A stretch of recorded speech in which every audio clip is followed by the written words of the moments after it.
Good morning everyone and welcome back to the channel. Today is another brilliant day in this political circus we call London.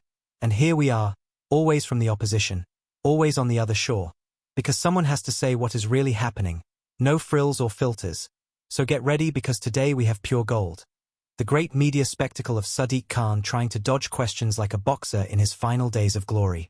Today we talk about the big question. What would happen if Donald Trump came back to London? Well, that's exactly what our dear mayor, the unshakable Khan, was asked, and what a masterful response he pulled out of his sleeve.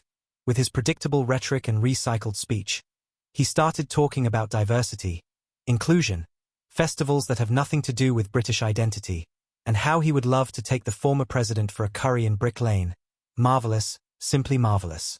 Now, let's put this into perspective. Donald Trump, a man who has already had his fair share of clashes with Khan, lands at Heathrow, steps off the plane and there is Khan, ready to show him the best of London, or at least what he considers the best. A tour of the Eid festivals, a visit to the city's temples, perhaps a stop at a pride parade, all very symbolic, but absolutely detached from British history and culture, because of course, what better way to showcase London than by avoiding everything that makes it British?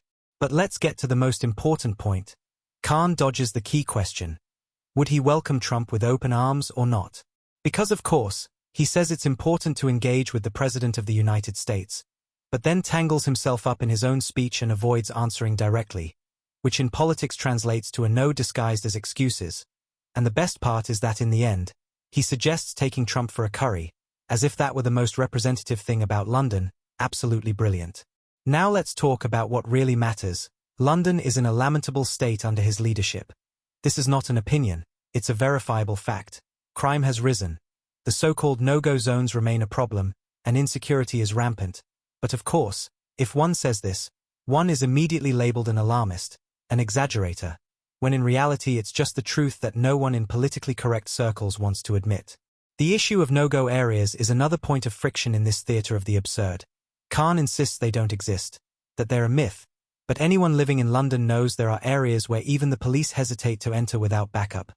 Places where law and order are abstract concepts, and where crime is at an all-time high. But of course, in Khan's London what matters is perception, not reality. On the other hand, Trump surely doesn't need an impromptu tour to understand what's happening here. If he set foot in London and saw the state of the city, he wouldn't need anyone to tell him what is already evident. The city is in chaos and decline. But yes, diversity and inclusion on every corner. Whatever it takes to keep the official narrative afloat. And let's not forget the security issue. Because if there's one thing we are certain of, it's that the United States Secret Service would never allow Trump to roam certain areas of the city. It would be a logistical and operational nightmare, and we all know it. But Khan continues with his theater saying he would take him to see London's diverse reality. As if that was something Trump couldn't grasp from afar. That being said, I look forward to your comments below. Let me know what you think about this gem of an interview. Don't forget to hit like, subscribe and share. See you in the next episode. Until next time, take care.